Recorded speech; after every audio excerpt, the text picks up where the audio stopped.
This is CBC Nova Scotia News. Unpaid bills. Nova Scotia Power hasn't paid some contractors in months, blaming delays on the cybersecurity breach.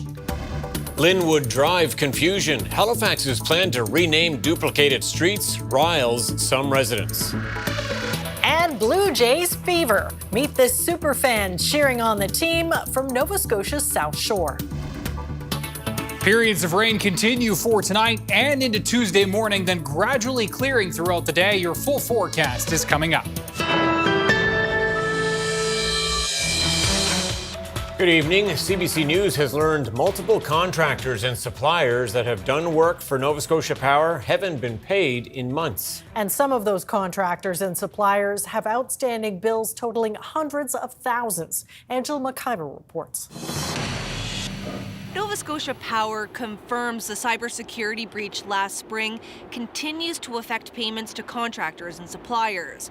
The utility apologizes for the delay and says its IT and finance teams are working around the clock to restore systems. For some companies that do work for NSP, several months of unpaid bills have now climbed to hundreds of thousands of dollars. One company we spoke to, Merit Industries of Windsor Junction, says it's owed between $60,000 and $70,000. Not a huge deal for them, but the CEO of Merit says he's concerned for smaller companies that are owed more from Nova Scotia Power. He says this could potentially be a business-ending situation. According to the Construction Association of Nova Scotia, each year an average of 35 companies goes out of business because of non-payment.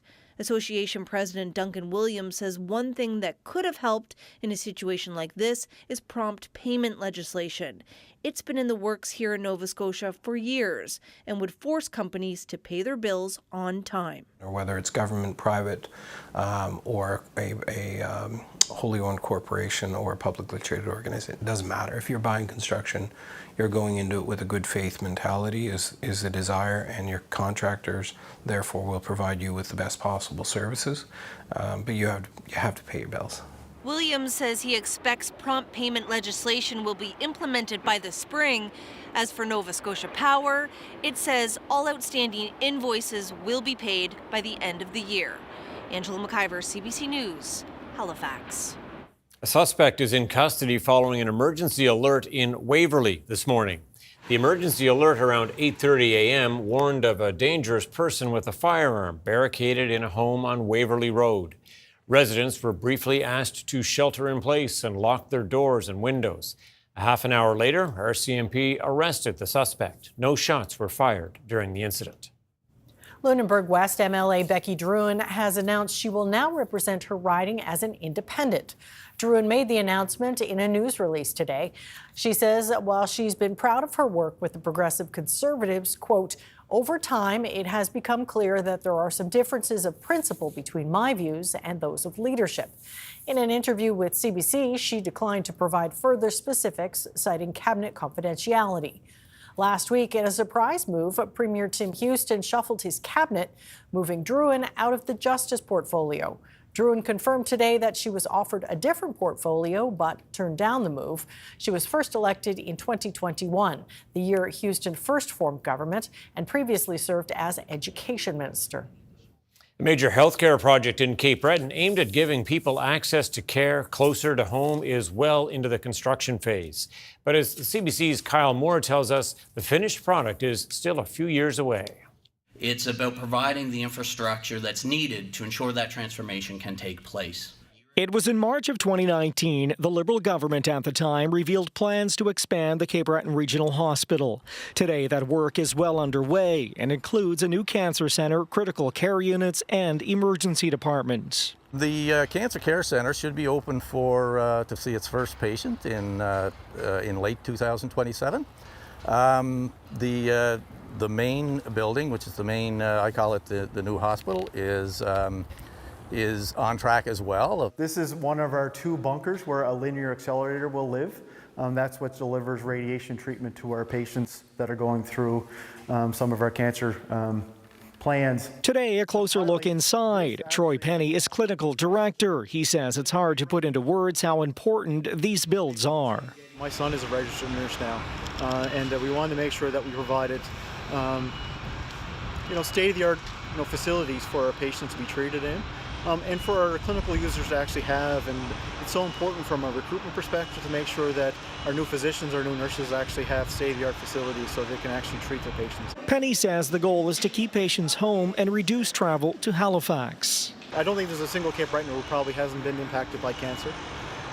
And so it's so important.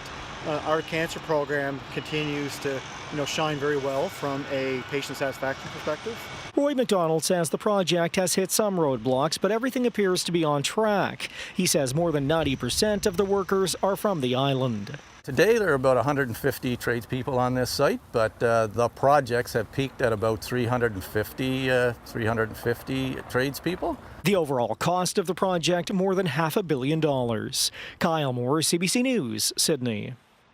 An organization that represents woodlot owners in Western Nova Scotia says trying to mitigate the risk of wildfire is top of mind for members.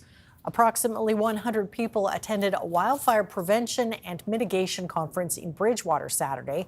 The event was organized by the Western Woodlot Services Cooperative after several major wildfires in the province this summer. Lot owners were shown how they can help out by limiting surface fuels and managing trees on their property. But they say more needs to be done for disposing of the organic debris. Property owners can clean up their understory, but yes, it doesn't take long to clean an area, but you ended up with this huge pile of debris. What do we do with it? It's way too much for a normal garbage pickup, and so we need help. The province says there were 177 wildfires in Nova Scotia this year, most notably the Long Lake blaze in the Annapolis Valley that destroyed 20 homes and forced hundreds of people to flee. Officials at the conference are hoping education can help prevent that from happening again.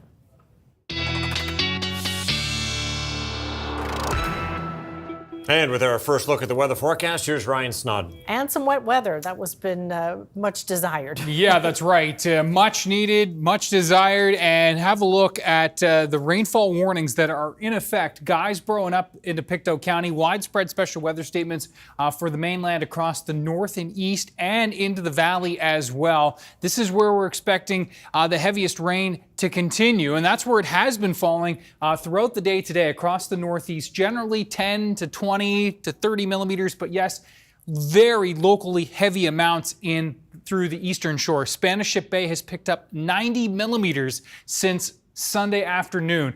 So very, very heavy localized totals there. You can see not much towards Cape Breton, not much towards the south and west. I'm expecting totals to come in a little heavier across Cape Breton for tonight and across the northeast. This is where we're going to continue to see that most intense rainfall. Widespread additional totals tonight through Tuesday morning in the 10 to 30 millimeter range, with pockets that will get up into the 30 to 50, even 60 millimeter range. And again, where those pockets exactly lie, well, that's a little bit difficult to relay because of the setup. With this rain streaming in from the east, we're going to be seeing those locally heavier totals, and the potential for some thunderstorms as well will continue with this setup. Tuesday morning, some lingering rain and showers that will taper off. The winds becoming northeasterly, feeling very Octoberish for Tuesday afternoon. Your full 7-day is coming up. All right, do stay tuned. Thanks, Ryan. Thank you. A municipal plan to rename a street is riling up some residents. The city wants to rename Linwood Drive in the Rockingham neighborhood of Halifax. But some say one of the other two Linwood Drives should be chosen instead. The CBC's Frances Willock reports. There are 3 Linwood Drives in the Halifax Regional Municipality. There's this one in Brookside, this one in Dartmouth, and a third in Rockingham. All 3 predate amalgamation in 1996, but now the city says it's time to reduce the duplication. The municipality says duplication is a safety hazard because emergency responders could get sent to the wrong location. It chose the Rockingham location to rename because it has the fewest addresses of the 3 Linwood Drives.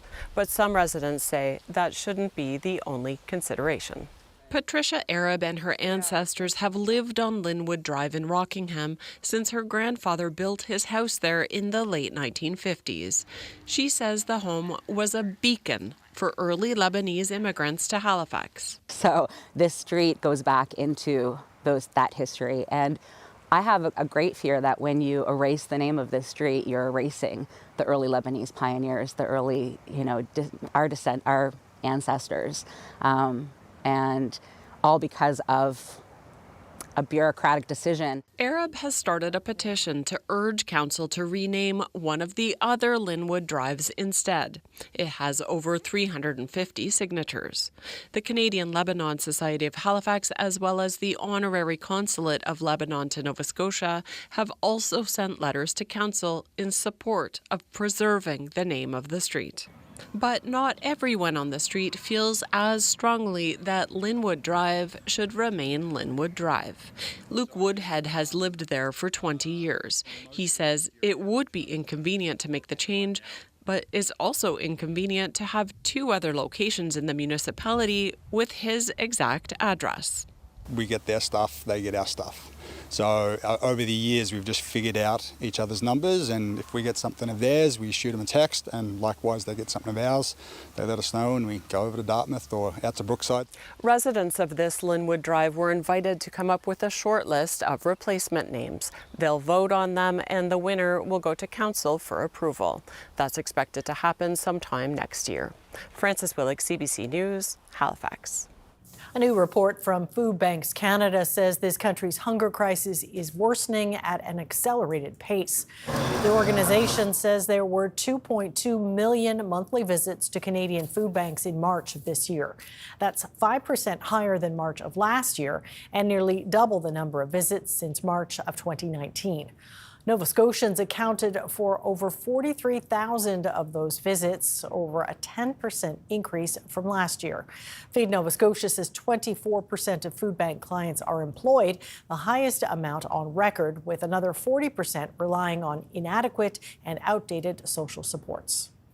Technical issues continue to plague the ferry service between Nova Scotia and Prince Edward Island.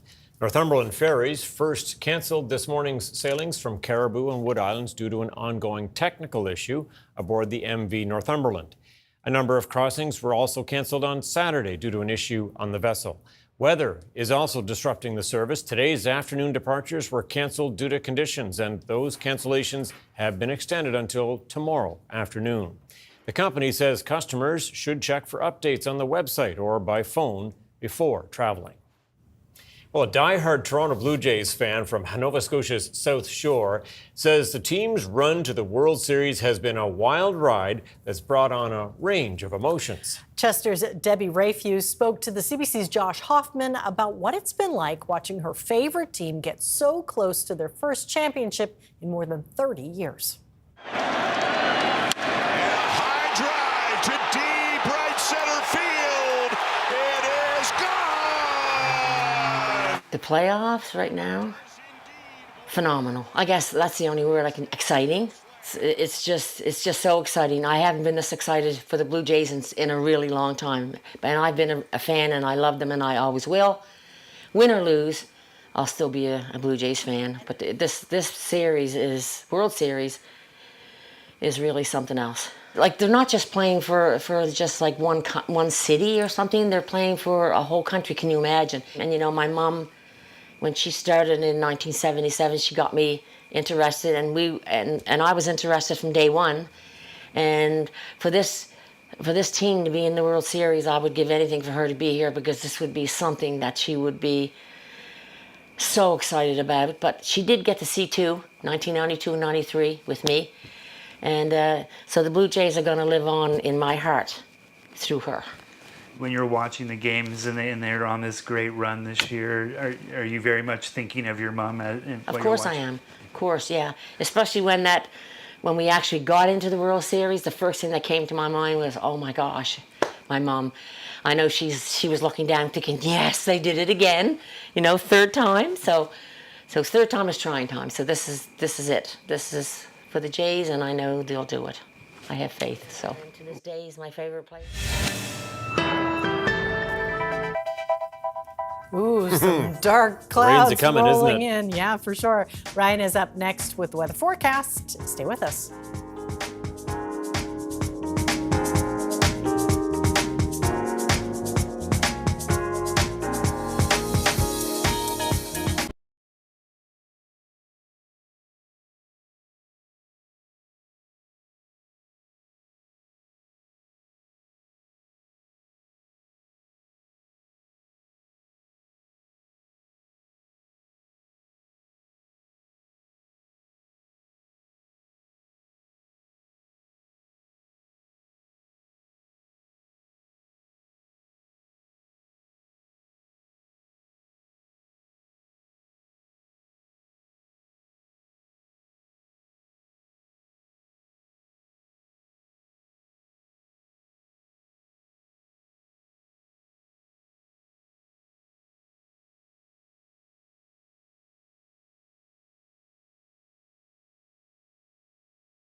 This weather update is brought to you in part by Atlantic Lottery's iGames. Play hundreds of games on the Atlantic Lottery app or at alc.ca. All right, Ryan with us now to talk about local weather, of course, but also we have an eye on the Caribbean. Yes, Hurricane Melissa, very powerful. Yeah, very powerful storm, Category 5, and this one has its sights set on Jamaica in particular, but also Cuba and Haiti. Have a look at this satellite picture, and you can see from space the eye of this storm well defined, and when the eye is like that, typically you are looking at a very, very powerful storm, and this one is no different. As I said, a Category 5. Rainfall is going to be the biggest concern. You can see Kingston there. Looks like parts of Jamaica will see at least 400 millimeters of rain, up to 750. That is feet of rain. Wow. Eastern Cuba also possibly seeing over 400 millimeters. So that is just a ton of water. And southwestern parts of Haiti also in the crosshairs of some very heavy rainfall. And then the winds on top of this, right? So this is a Category 5 storm with winds over 200 kilometers an hour. Gusts in some of the mountain areas could see 300 to 400 kilometer per hour gusts. So this is a very dangerous storm as it rolls through.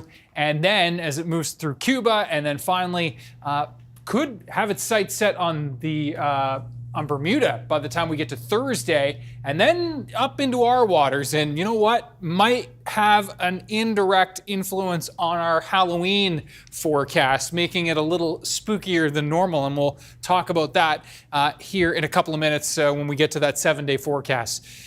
Let's start back at where we started at the top of the show. In case you missed it, rainfall warning, Guysborough into Pictou County, widespread special weather statements. And this is where we've been seeing most of the rain today. This is where we'll continue to see. This is additional rainfall on top of what we've already been seeing. And as I said earlier, Spanish Ship Bay has picked up locally there in western areas of Guysborough County, 90 millimeters of rain locally. Widespread, we've seen about 10 to 30 millimeters through this swath. We'll see an additional 10 to 30 millimeters through this area. But Cape Breton also into the mix tonight with, again, 10 to 30 millimeters, but localized pockets in the 30 to 50 millimeter range, perhaps a little bit more, not so much down and through the south and west. Halifax looks like going to be right on the edge of that heaviest rain for tonight as well, looking around 10 millimeters. Heavier amounts to the north, lesser towards the southwest. There's the low. And again, there's that rain streaming in. So in terms of the timing of this, well, we are into the mix tonight. Northerly winds for the west, northeast winds here for central and eastern areas, including Cape Breton, where we'll see some gusts to 50 kilometers per hour. And note the model here, doing a pretty good job of where we are now. And then we're all into the mix through the overnight into Tuesday as this system pivots off to the southeast. We get into this band of rain, and then by the time we get to Tuesday morning, looking at lingering showers, lunchtime, maybe a few showers lingering for Cape Breton and into Guysborough, but we are looking at things drying out as we move through Tuesday afternoon. Some sunny breaks even possible into the afternoon. Gusts to 50 kilometers per hour. Not much to report temperature-wise. We're all 10 to 12 degrees tomorrow. Some gusts to 50 possible, especially North Shore tomorrow, and gusts to 50 possible here through Digby, Yarmouth County, and even into parts of the valley. Now, into Wednesday, a mix of sun and cloud. Wouldn't be surprised, though, if the clouds do dominate on Wednesday. Those winds still in from the northeast on Wednesday. Cloud deck, yeah, likely thick. And this latest model bringing actually a chance for a shower in by Wednesday evening into the southwest. Most of the guidance is keeping that off to the south. So we'll keep you posted on that. By the time we get to Thursday, still looking pretty cloudy. There's Friday. Trick-or-treaters, mid-teen temps. That's a plus. But the winds, they're going to be up, and it does look wet on Friday. And then behind that system, cooling. Now, here's what we don't know at this point. There's Melissa. We will see some moisture moving up into this front. The big question is how much. The Canadian model, really bullish on how much moisture floods up into this front. The European model, not so much, which is what you're looking at here. So either way, it looks like some moisture up into this front. The other question is, how quickly is this system moving? Friday morning looks wet, almost guaranteed for this far out. Friday afternoon, also wet. Friday evening, perhaps some clearing into the afternoon and evening as that system moves off to the east. So still some uncertainty there in terms of timing and, of course, totals. We'll talk about that more in detail over the next few days. Until then, keep your fingers and toes crossed, Tom and Amy. Absolutely. They are crossed. Okay, thanks so much, Ryan. Thank you. The Royal Nova Scotia International Tattoo opened its storage doors to the public over the weekend. Every few years, the Tattoo clears out its production space to host a yard sale chock full of costumes and props. Today, the Tattoo is having a fall yard sale just in time for Halloween. And, you know, you can imagine the Tattoo's been around since 1979, so we accumulate a lot of costumes and props over the years, and sometimes we just have to do a little bit of house cleaning, and it's also a great fundraiser for the organization as well. A lot of interest in kilts and some of the older military type of uniforms, and also some of our prop weapons that we have quite a few of that we're just, again, house cleaning. So I think, you know, we would hoping to raise about $15,000 today through our yard sale. So it is a great little fundraiser for the organization. I'm dropping by here today because I wanted to have a look to see what Highland kit's available. I run a Highland Kit aquarium, I'm the commanding officer of, and I wanted to check to see if they have anything that we could use at the unit. And things like kilts, balmorals, doublets, they're all what we use. So the Royal International Tattoo has a lot of great items here for sale, and I'm hoping to pick up a few things. I'm here looking for some costume ideas. I take part in a dinner theater that our church, St. Francis by the Lakes in Lower Sackville, puts on annually. The director has written me in to be a pirate for this year. Have me looking at these. We just started, so I got to try and find some other things for a costume. Starting with the shirt. Well, I'm here because I have a lot of friends who are in the junior tattoo, specifically with cadets, and they kept telling me about it, and I quite like a lot of military paraphernalia and all that stuff. When it comes to Halloween, I don't think I would wear it as a Halloween costume, at least not this year. I already have one. But in general, maybe in the future, but that's not my predominant focus today. Coming up, marine diversity. We get a look at Halifax's first research aquarium as it prepares to open to the public.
The Beatty Center for Marine Biodiversity in Halifax opens its doors in December, but today the media got a tour here on the Dalhousie campus.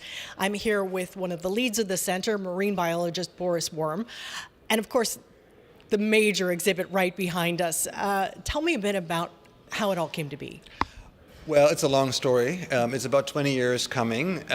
Us recognizing here at Dalhousie that we have a world-leading ocean research program, and we don't have enough opportunities to showcase our research and some of the amazing species we have in our region to the public. And this whale is a blue whale, spectacular. What do you tell folks about it? Well, it's the largest animal that has ever lived. It was a 7-year-old blue whale who tragically died in 2017 on the south shore of Nova Scotia. So it's one of our local whales. The skeleton here you see is entirely original, except for one bone that washed away during the recovery process. The whale was possibly hit by a ship. We're not sure, but it died prematurely. And we chose to restore it and bring it in here as an educational opportunity. And this space wasn't built for this. It just happened to be a perfect fit. Right. So the amazing thing that happened is that this building perfectly fits the whale, and it wasn't planned like that. It was just an atrium we had that always actually felt kind of empty, and now we know what it was for. It was to showcase this whale and to bring it to the public along with many of the other amazing species we have here in Nova Scotia that people may or may not know about. And who else is going to be here that folks can check out?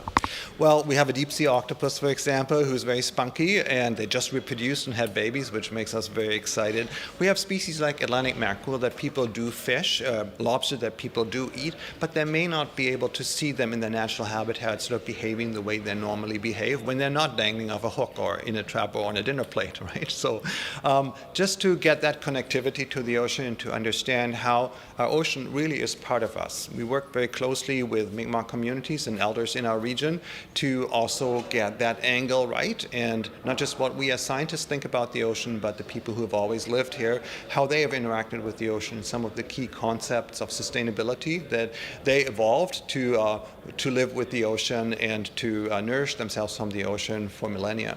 So that's really our mission here, is to try and to provide a public-facing space for our animals, for our research, and for some of the threats and some of the solutions we have in our region to marine biodiversity. So students must be super excited about this as well. Oh, our students are just so excited about this, to be able to see the center, but also to contribute in terms of I had students create art pieces to communicate things like plastic pollution, for example. We have students who are interested in doing research on ecosystem restoration. How can we bring things back, like species like eelgrass, like kelp, like oyster, important habitats in our region. We're housing one of the most endangered species in the world, marine species, the endemic to Nova Scotia Atlantic whitefish here at the aquatron, some of the last individuals we have on the planet, and we're trying to breed them and bring them back to their natural environment and restock the population. So really trying to grow that capacity and that mindset. And this was because of a very big donation. Could you tell me about that? So the center was made possible by a very generous and serendipitous donation by Ross Beatty and family of Vancouver. They saw the need, as we did, for public-facing space here to engage people about our ocean, about marine biodiversity, about the threats and the solutions, and the research happening here at Dal. And so he gave a very large gift to make this possible, and we're very, very grateful to him. He's here today with his family to celebrate this opening. Very large in terms of like 8.2 million? That will be about it, yeah, and it went a very long way to making all of this possible. Foot by foot, an aquarium is about the most expensive thing you can build, so it does require a bit of an investment, but now that we have it, it will be here for decades and decades to come, and I hope that every single school child, every single tourist and visitor to Halifax, and every single student at our institution and other universities has a chance to come here and see for themselves. And what would admission be, and how many days a week would you be open? So currently we're opening it in collaboration with Discovery Center internationally from Thursday to Saturday. This will start in December. Admission is low. It's under $10 per person. It's less for children and seniors. So we're trying to make it very accessible because we really want to make sure that everybody has that ability to see for themselves and sort of rethink, reconceptualize our connection to the ocean. Well, congratulations and thanks for your time. Thank you. It's an amazing day of celebration for us.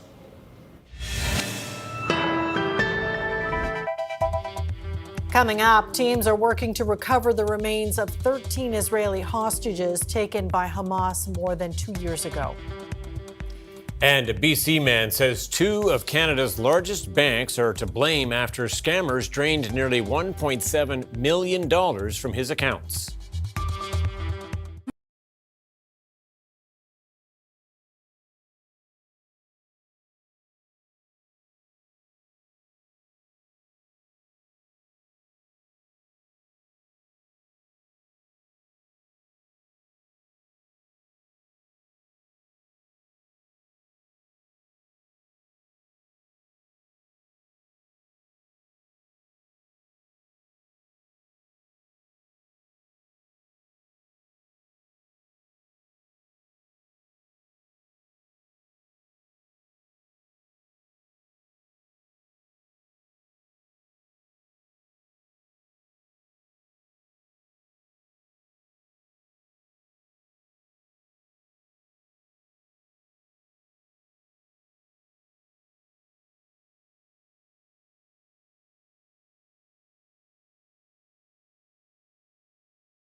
Welcome back. Prime Minister Mark Carney has wrapped up his first summit with the Association of Southeast Asian Nations, called ASEAN, where he pitched Canada as a reliable trading partner. It's as the U.S. president threatens a new tariff against Canada and balks at resuming trade negotiations with Ottawa.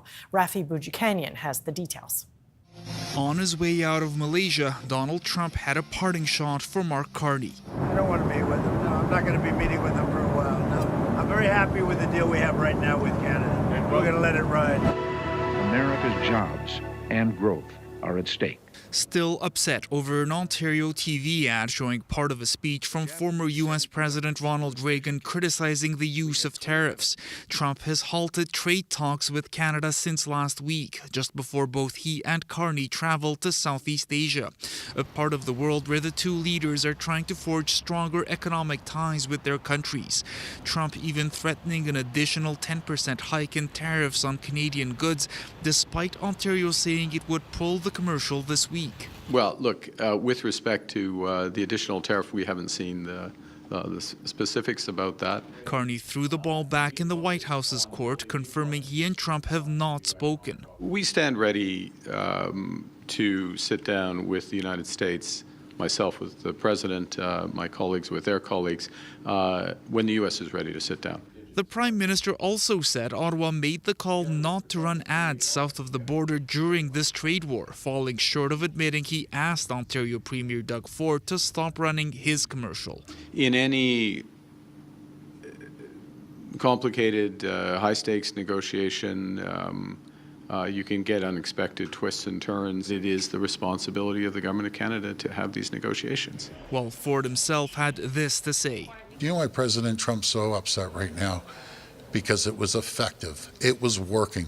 It woke up the whole country. Official handshake. Canada's found a warmer reception in Malaysia as the federal government hopes to sign a free trade agreement with the Association of Southeast Asian Nations sometime next year. Close to 700 million people in 11 countries, all of them with growing needs, says this business group. Look, I think ASEAN nations are facing many of the trade headwinds that Canada is, and are looking for diversification and the right partners to buy from, particularly around energy and food. Carney and Trump will now go their separate ways until a second international summit in South Korea later this week. Right now, both men are planning to speak with Chinese President Xi Jinping there, but do not have any talks scheduled with each other. Rafi Bujikani, CBC News, Kuala Lumpur. The United States plans to photograph Canadian travelers entering and leaving the country by all modes of travel, and soon there will be no getting around it. Sophia Harris has the details. Warren Chappelle had an unsettling experience this month at Cleveland's International Airport.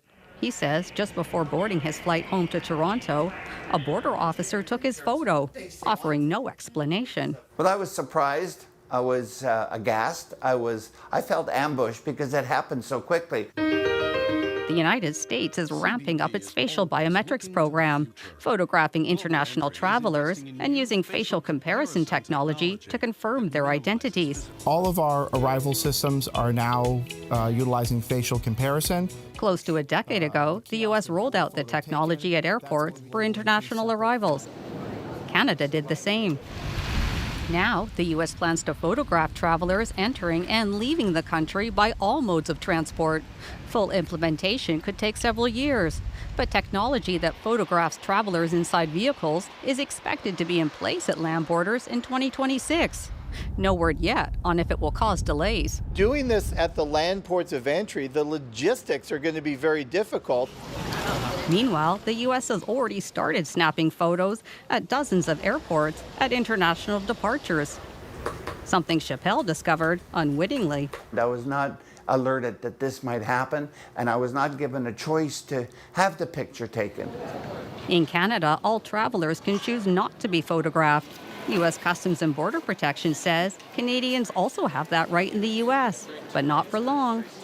On December 26, a new rule is set to take effect, making it mandatory for non-U.S. citizens to take part. What they're trying to do is more, control who's entering this country, national security reasons, and I do think it's going to be the wave of the future. But it could also serve as a deterrent for Canadians traveling to the U.S., which is already in steep decline. After his experience, Chappelle says he's reconsidering further travel to the country. Sophia Harris, CBC News, Toronto. People across Jamaica are taking cover as a powerful hurricane bears down on the island nation. Now a Category 5 storm, Melissa, is expected to make landfall early Tuesday. Fears about widespread damage, power outages, and the impact of climate change are all rising along with the storm surge. Nicole Martellero reports. It's coming. Powerful winds and high waves are already battering Jamaica as Hurricane Melissa makes its way across the Caribbean. Ahead of the powerful storm, people prepared as much as they could. But the Category 5 storm, with winds of up to 280 kilometers per hour, is likely to wreak havoc across the small island. This is expected to be the most powerful hurricane in Jamaica's history, with extreme rainfall and life-threatening storm surges. I'm concerned about the farmers, the fishermen who will be suffering after this. So we'll need help as soon as possible, especially water for the people. Scientists are keeping a close eye on Hurricane Melissa, as warmer than usual ocean temperatures have helped strengthen the dangerous storm. So what you saw Melissa do with that heat was undergo what we call extreme rapid intensification. Between Friday night and Saturday, it had just exploded 70 miles per hour, stronger than it was 24 hours before that. These types of storms are on the rise due to climate change, scientists say. This hurricane season specifically, we've had 5 hurricanes, and now 4 of them have undergone this extreme rapid intensification. This is something that we didn't see a couple decades ago, but that we're now seeing at least every season, if not even multiple times this season.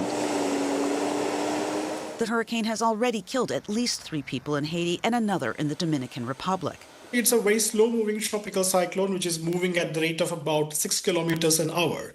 So this is making the tropical cyclone very, very dangerous.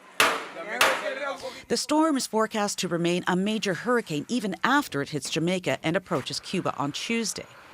Nicole Mortellero, CBC News, Toronto. In the Mideast, Hamas says it will hand over the body of another deceased Israeli hostage late Monday. The announcement came after the militant group stepped up efforts to search for hostage remains in the rubble of Gaza. The bodies of 13 people taken by Hamas on October 7th, 2023, haven't been returned to Israel long after the agreed-upon deadline to do so. Crystal Gamansing has the details from Jerusalem. Well, search efforts are underway at a number of sites. We do know there are teams operating around Khan Yunis, as well as in the south around Rafah, and just east of the city center of Gaza City. There are members of Hamas that are at that site, along with members of the Red Cross. Now, the Red Cross tells CBC it is not actively participating in any searching. It is there to observe what is going on and offer advice, such as the respectful handling of any remains. At some of those sites, there are also technical crews from Egypt. We know that those individuals and some heavy machinery was permitted to enter Gaza. Israel also granted them special access in some locations behind the yellow line. That's the military zone that Israel Defense Forces still control.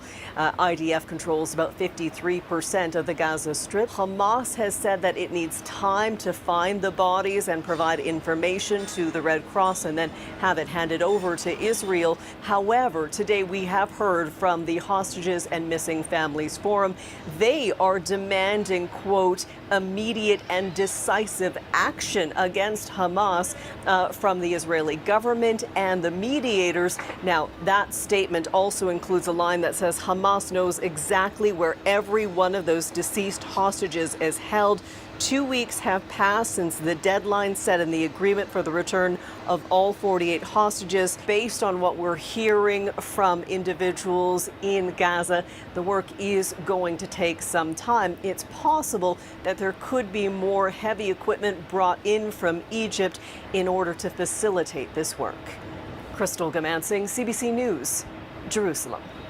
A man in British Columbia is sounding the alarm after he lost his entire life savings to fraud. But the most shocking part, he says 2 major banks didn't stop it despite some obvious red flags. Erica Johnson has this Go Public investigation.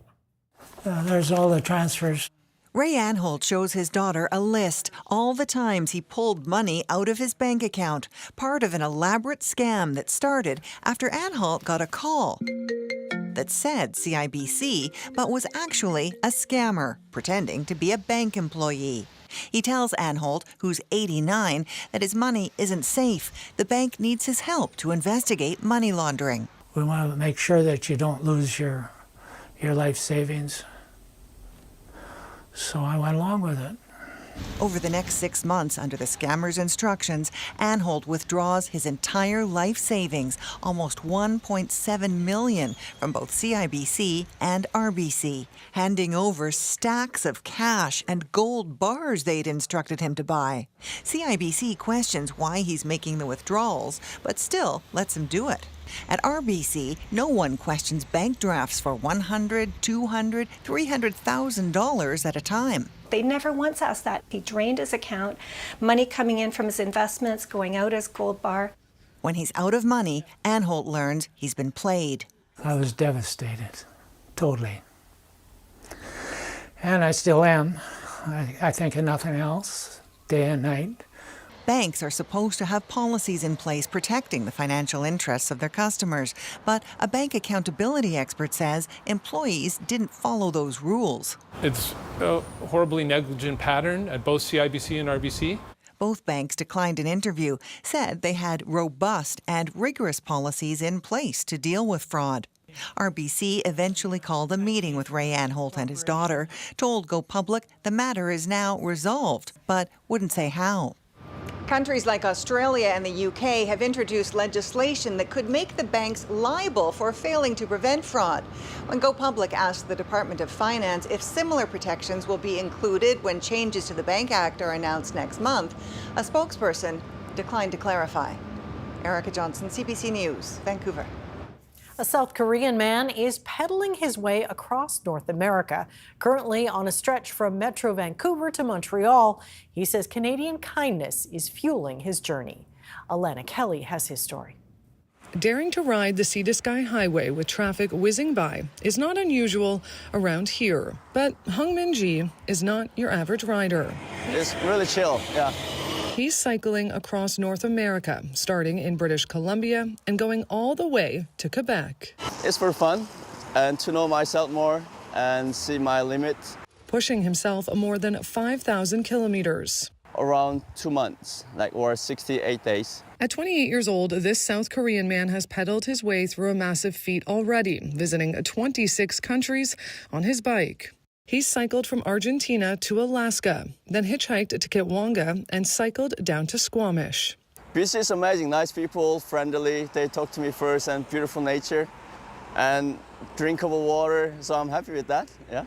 Powering him through is peanut butter sandwiches and podcasts. I didn't train at all, just I bought my bike and started cycling. When he arrived in Canada, BC Hospitality showed up. They let me sleep in their coach, or they give me a room and I can take a shower and I can do laundry. BC license, that one I got it from local people as well at the semester. From strangers riding with him to giving him a place to stay, they've all shared their generosity, helping make his goal possible. I've been helped by so many people, and I really appreciate, and every time when I cycle, I think about these people who helped me. And when he gets tired and his muscles start aching, he just tells himself, look where you are. You are in Canada and you want to complain because of wind or weather or uphills. He's also been inspired by a Canadian hero. And you must know Teddy Fox. When I go back to South Korea, I want to run whole South Korea for cancer charity. So if you see him on his bike, don't be a stranger. Say hello, or maybe even join him for a bit of his journey. Alana Kelly, CBC News, Squamish.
This weather update is brought to you in part by Atlantic Lottery's iGames. Play hundreds of games on the Atlantic Lottery app or at alc.ca.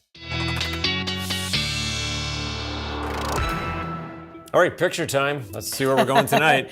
Where are you going to take us, Ryan? Actually, I believe first time that we've been to North Kemptville. Okay. This is inland Yarmouth County, and a lot of reaction last week and through the weekend to that piece that we did on the LaHave River and the Dry River, obviously. And there are more than just one. There's more than just one dry river. The Tusket River.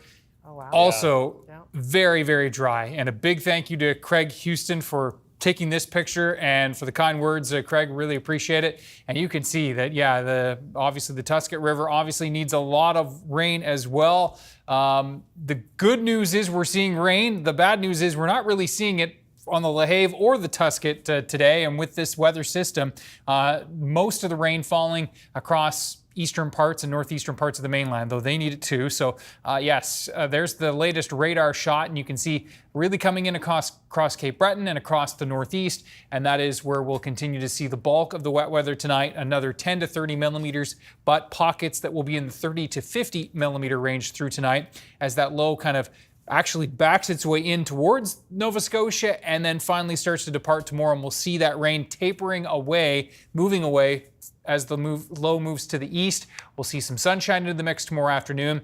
And then back in the mix again for Wednesday. We'll see, again, temperatures right around 10 to 12 degrees for tomorrow. The northeast winds are going to be gusting to 50 kilometers per hour, so a little on the breezy side. Let's get right to that 7-day. And you can see that, Friday is the big one that we're going to have to focus in on over the next couple of days. A system moving in from the southwest. It's going to have moisture with it. It's going to have some gusty winds.